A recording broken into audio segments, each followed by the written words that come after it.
Hello everybody. Welcome back to the channel. I am still away traveling. I know. But I'm still making sure that there's news for everyone out there. And without further ado, let's jump right into it. This is tying into since the beginning of the year, we've seen a very odd, dramatic shift in the amount of regulators, banks, and institutions pretending that now there is an issue in crypto, piggybacking off of the news of the collapse of FTX, which was formerly the news of the Terra Luna collapse, but FTX ended up being larger. And therefore, we're seeing this like it's not a knee-jerk reaction. Keeping in mind, this is the year where all the countries are going to be announcing, launching, pushing out, beta testing, whatever, their central bank digital currencies, and where we have gotten explicit information that crypto is here to stay. And now the larger players in the financial world, that is to say banks and hedge funds and stuff, they want the space for themselves, and they're trying to actively push everyone out of the market if they can. And this also includes the people who are trading, who are collecting, accumulating cryptocurrencies, but also the companies HSBC and Nationwide Building Society have become the latest major banks in the United Kingdom to impose a ban on their customers' crypto purchases, according to Bloomberg. We just spoke about this. A number of years ago, it was very in fashion, in vogue, to be a bank and simply say that any time that a transaction took place from anyone's bank account and they had took money out of a cryptocurrency exchange or were putting money into a cryptocurrency exchange, these banks were freezing and or banning their customers for actually working with them. It sounds completely insane because it is. It doesn't make any actual sense. You would never see a bank freezing someone's account for buying gold, having sold gold, and putting that money back onto their bank account. Banks don't ban people for getting mortgages, for getting multiple mortgages, for refinancing their homes, for taking out other forms of debt. So why should cryptocurrencies be any different in this manner, especially if you know that as a bank it is going to a reputable cryptocurrency exchange that within the country actually has all their documentation in order. The move follows a notice from British regulator Financial Conduct Authority, or the FCA, citing crypto as a high-risk investment. According to the report, HSBC restricted consumers from making crypto purchases using their credit cards last month. The bank said the decision was made owing to an apparent financial risk to clients. That's absolute nonsense. You know what's a real risk to client?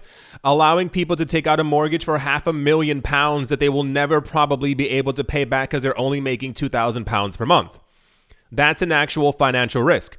When you go into, have you ever gone, you must have at some point, you've gone into a bank and someone tried telling you or tried selling you some kind of a product, some kind of a bond, some kind of something that the bank is offering. And when you look at it, you're making 0.5% over the course of a year, and the bank essentially gets to do with your money as they so please. These are also extremely high risk in that you are not making any money from your money over the course of the year. And that's before we even had the discussion of a 4, 5, 6, 7, 8, 9% inflation rate. A couple of years ago, a lot of banks began to say, so how do I put this in the easiest, quickest way? Basically, back in 2017, so many people were throwing themselves into the cryptocurrency space that a lot of banks realized that they were actually losing a huge amount of profits. Why? Because if you realize that you have $50,000 sitting in the bank, random number, and at some point at the end of the year, usually some banks will give you like an actual physical letter that says like, hey, you had your money in your bank account for the entire year. Here's how much money we're giving you in interest. I had a friend, he messaged me one time. I think he got like $1 in interest, and he was like, this is the worst thing I've ever seen in my entire life. See, he jumped very heavily into crypto. He jumped into Cardano, XRP, and a bunch of coins relatively early and made a huge amount of money from it. But what happened there? He took nearly all of his money that he had out of the bank the bank loses money, and he was not the only person on the planet to do this. And this is why we saw towards the end of 2017, going further into 2018, 19, I guess even into now, the amount of banks who were restricting people from, once again, using their own money. Because how many other high-risk financial things are actually happening around the world right now? Crypto's not the riskiest thing you can do. Even sometimes when it comes to like buying homes or buying a flat before they're even built, a lot of people still don't have the homes that they were supposed to have gotten back in 2020 and 2021 because of supply chain issues and all this other stuff. So that's quite risky because a lot of people lost all their money. Remember, we were talking about that before over in China. Remember, all those people were a little angry in the streets holding up pieces of paper that had words on them. And it was like several million people because they're now living in like shells of homes that will never be finished and they're not getting their money back. Meanwhile, Nationwide reportedly issued an email to its customers on Thursday, informing them of crypto purchasing limits. They said, "We will not allow payments to crypto exchanges using a Nationwide credit card. Neither you nor any additional card holder," it says older, "will be able to use a Nationwide credit card to purchase cryptocurrency." So we're currently in the midst of this really weird attack on the cryptocurrency space. It's coming from regulators and banks at the exact same time. You might remember the banking news that we just had about a good day or two ago. And I show you this because I want you to understand how the world actually works. For those of you not looking at the screen, this is a news story from the 21st of September in 2020. It says world's biggest banks allowed criminals to launder dirty money. This was from leaked documents. It's always someone who has a heart, who has a brain, who actually leaks all these documents, and the public gets really annoyed and angry at them. But all the people who run the world, they simply go, oh no, it was just them who was doing it. It was never any of us. Thousands of documents obtained by journalists allegedly reveal trillions of dollars of dirty money being moved, trillions of dollars worth of dirty money being moved around the world. This is an article from the 10th of November, 2019. Danske Bank caught using gold bullion to launder illicit funds. All the things that banks tell us not to do, they do every single day. But the problem is they're the ones who actually make the rules. So if they get caught illicitly sending trillions of dollars around the world in money laundering scandals, they usually only end up paying a $5 million fine. Let me ask you a question. If you knew that you could make $100 million right now doing something less than the word would be legal, would you do it if you knew that your fine was only going to be $15? I heard about 1,000 people say the word yes. So anyway, we're caught in this, like I said, we're caught in this thing right now where governments and banks are trying to get control in their own weird way of the cryptocurrency space by pretending that that something is wrong with crypto or the industry or what have you. Keeping in mind, once again, that what they're doing is 9 trillion times worse. So that's the HSBC and Nationwide Building Society. It's a terrible name for a bank. Inside the UK are restricting people from using or purchasing crypto. I lived in the UK before, so I'm going to throw this out there.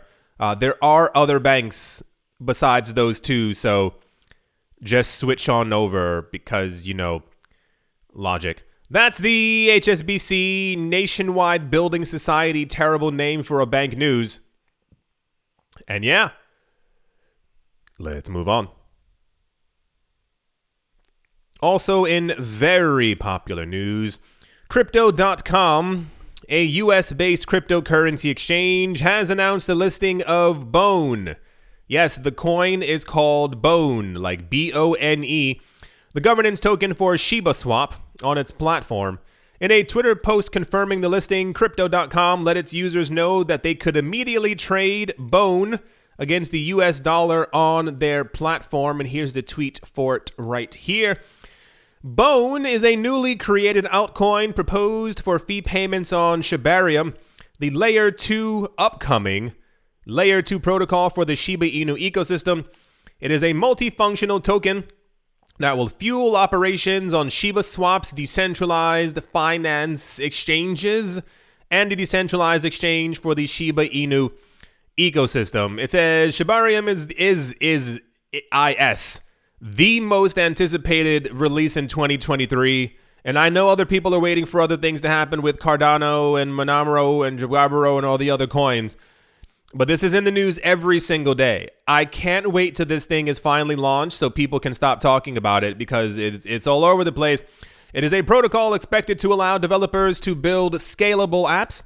They can also explore the arriving blockchain to build custom tokens that will be available for the Shiba Inu community. So Bone is also very big. I think there are 4 main coins. It's Shiba Inu, Bone, Leash, and their stable coin. There's a 5th coin, but it's not spoken about as much.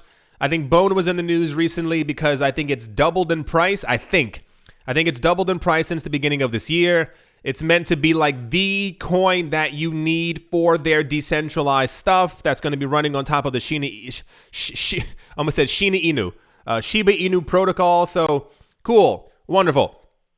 I assume this has been listed on many other exchanges already? ? I assume it's already on Binance. It's probably not on Gemini and maybe on Coinbase. I don't really know. But the website Crypto is also quite popular, so now they've listed it as well. I assume they're also going to be adding other trading pairs to it. I always find it a little bit weird when they add one trading pair. You would have far more liquidity. Like, I wonder what the cost of running the system is comparative to listing Bone to Bitcoin or Bitcoin to Ether. It feels like it wouldn't be a monstrous cost, but you know, they always just list it to the US dollar first. But it would make sense to simply list it against like the top 5 coins, and then you'd have a more round, robust, and liquid ecosystem. But I also don't run a cryptocurrency exchange, so I can't really say anything. That's the website Crypto. Popular news. Major crypto exchange lists Shiba Inu ecosystem token Bone after it enters the top 100 by market cap. Listen, all you Shiba Inu people out there, I'm expecting very big things. I don't know when prices will recover or when we get to a $70,000, $80,000, $90,000 Bitcoin, but you've all hyped everything up, talking about burning trillions of coins and getting to 1 cent and making Shiba Inu millionaires. So I hope you all do it, because I mean, every day, your coin's in the news every single day. All right. Let's move on. Also in what? That's crazy. How did that happen? That's so weird. 3 U.S. senators have asked crypto exchange Binance and Binance US for documents and answers pertaining to potentially illegal business practices. The lawmakers told Binance's CEO Changpeng Zhao, they said, "Your actions have called into question the legitimacy of your business and the safety of your customers' assets." Now I'm going to show you something, and I want you to understand what I'm showing you. Maybe you've seen these things before. World's biggest banks allowed criminals to launder dirty money. Trillions of dollars of dirty money being moved around the world. Danske Bank, and this is, so I Googled the words banks laundering money. These are the first 2 things that I found, like literally at the top of the list. And these are the tabs that I opened. When I see or hear news like this, now understand, I am of the mindset, and I know that I'm not wrong. I know that I am not. FTX was not the only exchange who did something illicit, who did something wrong, who did something blah, blah, blah, who cares? Every crypto exchange is doing the exact same thing, because that's what the banking system does. This really weird 2023 fervor, anger, energy being put towards that it's only cryptocurrencies that are currently going through this, like everything's illegal, everything's wrong.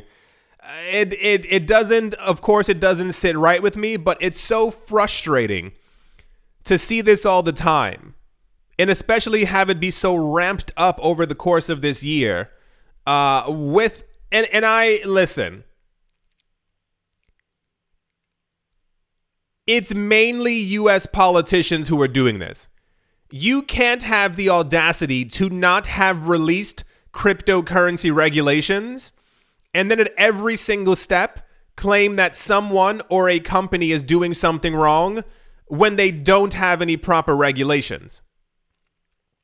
The last couple of weeks, Binance has been in the news in this like pseudo, you might have potentially done something illegal kind of air around them, because American politicians claim that Binance over the course of the last 2 to 3 years, maybe even more, I don't know the exact dates, that allegedly they might have allowed people in a number of countries that were under sanctions to use their website, i.e., Binance is a website.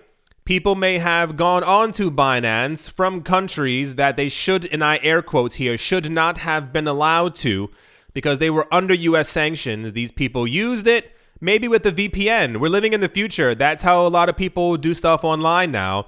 And therefore, them sending money back and forth or through Binance or buying stuff on Binance or trading cryptocurrencies on Binance is now this really weird US government being like, hey, we don't know what's going on and you're putting people at risk because people were allowed to enter your website into a web browser and deal in cryptocurrencies on there. But that's how all the cryptocurrency exchanges work. This is part of the coordinated effort that I've been telling you about for the last couple of months, where we're seeing all these people kick up so much dust trying to make it seem as if the cryptocurrency industry is doing anything 10 times worse than what the current banking system is doing. If you missed it in the other video that I did a couple of weeks ago, I don't know the time frame anymore, I mentioned the 2007, 8, and 9 financial collapse that we all went through. Those people destroyed 40, that is 40% of the world's wealth, evaporated. 40% of the world's money was completely gone because of these men, and none of them got in trouble. So when you talk about that people in a country might have used a VPN to actually type in the word Binance and therefore use and trade in whatever cryptocurrencies on there, and this is the most weird, dangerous, terrible thing that's happened within the cryptocurrency space, these people are looking for reasons to try. And I mean, once again, the whole Sam Bankman-Fried thing, that was exactly what they needed to give them this energy to basically announce everything that they're doing. U.S. Senators Elizabeth Warren, Chris Van Hollen, and Roger Marshall sent a letter to Binance and Binance US on Wednesday, calling for the crypto exchanges to provide transparency about potentially illegal business practices. How many times do you think these three U.S. senators, sent letters to banks over the course of the last 5 years asking them to give proper transparency as to how much money that they've laundered and taken away from their customers? How many of you think that these 3 U.S. senators over the course of the last 2 years told every single company in America to give them proper information as to why they were price gouging their residents in supermarkets and in stores? Remember the thing we were talking about? There's a woman, for those of you who missed it, this was sometime last summer. This woman said that she was on one of the earnings calls for a major company. She couldn't say which company, but I think she recorded people talking. And over the course of it, over the earnings call, they were talking about how much they made and how they had actually made more money than they had nearly ever made before in the history of the company. Do you want to know why? They said because the inflation rate was 7%, but they assumed that most people, everyday people, had no idea how inflation actually worked. So these companies were doubling the prices of their products on purpose, seeing if people would still buy them. If over the course of a couple of weeks no one was biting, they would lower prices down. But they doubled prices and they knew that people had to eat. So guess what? Their profits doubled automatically. So not only was The inflation rate 6-7%, but they were making 94% more than inflation actually was. How many probes do you think have gone into that? How many of you actually think that it should cost $10 to have a head of lettuce? $17 for some chicken wings? Because I'm almost certain, especially when I watch US news, when it comes to like supply chain issues, cars still work in America, as do trucks, as do trains, as do freight trains. So you mean to tell me something that's coming from the next state next to you tripled in price? Any investigation into that? Can anyone tell me how much investigation has gone into, and I won't even name any companies. The letter addressed to Binance's CEO Changpeng Zhao and BAM Trading Services CEO Brian Schroeder asks for documents and answers concerning each crypto exchange's finances, risk management, and regulatory compliance as it faces investigations into potential crimes. Binance and its U.S. affiliate Binance US are two separate entities. BAM Trading Services is doing business as Binance US, citing various media reports claiming that Binance is facing multiple investigations by law enforcement and regulators following the collapse of FTX. The senators wrote, Binance and its related entities have purposefully evaded regulators, moved assets to criminals and sanctions evaders, and hidden basic financial information from its customers and the public. Your actions have called into question the legitimacy of your business and the safety of your customers' assets and raised concerns about the potential impact of these activities on the stability of the crypto market and the broader financial system.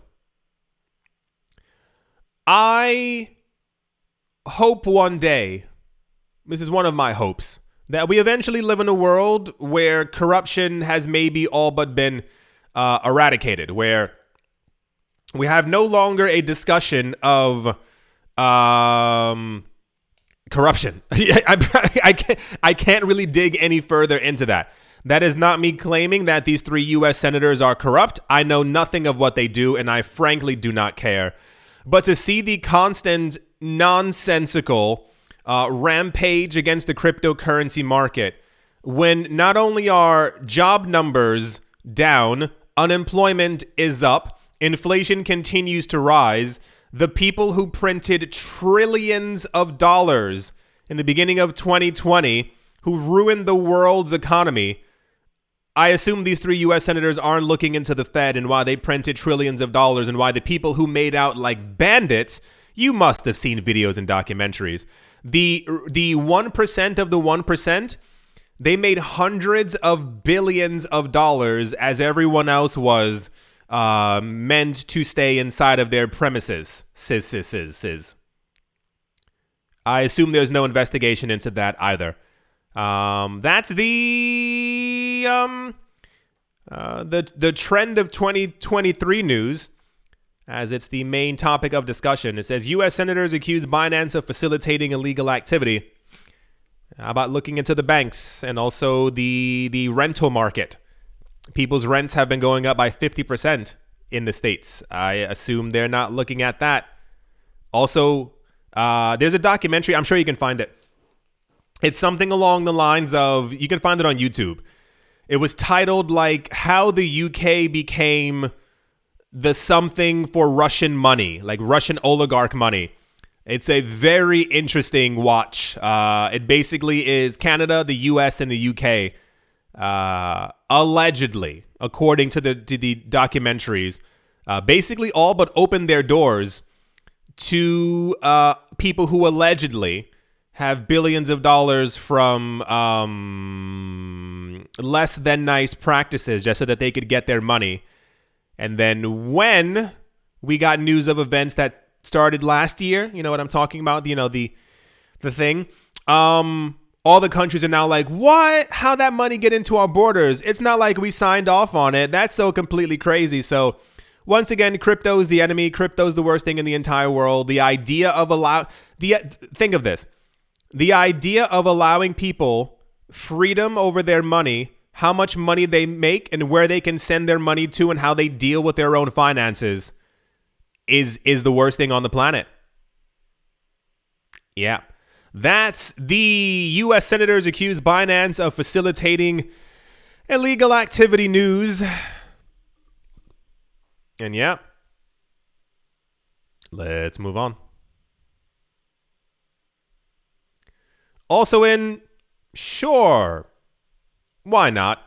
Mexican cryptocurrency exchange Bitso, that is Bitso, has announced the launch of a debit card in partnership with MasterCard. The innovation will allow exchange users to pay with the Mexican peso from their Bitso wallet balance wherever MasterCard is accepted. The card is also available to residents of Mexico who have undergone the Know Your Customer procedure. As what? Duh, of course you have to. Bitso is one of Ripple's key partners in the region. As its representatives have previously stated, the partnership with Ripple makes instant money transfers possible for millions of Mexican workers. Bitso's use of Ripple services, such as on-demand liquidity, over the past 4 years have resulted in XRP to the Mexican peso take up in 54% of all trade volume on the exchange. In comparison, Bitcoin versus the Mexican peso is in the second place with a share of 12%. So cool. We haven't had news like this in a while. Like usually, for some reason, last year was like a really weird, like, hey, guess who partnered with Visa? What? This crypto exchange now also has a MasterCard. Guess where you can use Visa when spending your Cardano? That was all over the place last year. So we do not very often get news at all about Bitso. Like I haven't said the word Bitso since like 1923 or something like that. So cool. Good for them. Yeah, Bitso is one of Ripple's major partners. They've been using XRP for payments. It says for 4 years. I didn't even realize it was that long. I assumed it was like a year and a half at this point, but wonderful. So if you're in Mexico and you wanted to desperately use MasterCard, then there you go. Bitso has you covered. I don't know how to transition out of that. This is the Bitso. Ripple's partner has partnered with MasterCard to issue cards. News. Oh my gosh, my back. Sorry, I had to stretch. Oh gosh, that felt terrible.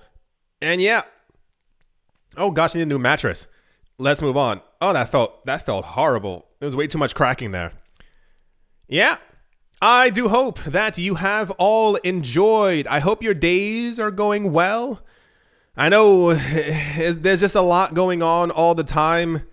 I try to meet wherever I might be. I meet often with friends, and I'm a very big connoisseur of tea and cake. It is my thing. If you haven't tried it, don't knock it because I know someone's laughing or chuckling. Listen. Go to a place, go to a cafe, order a nice slice of cake and some really good tea. You'll be super relaxed.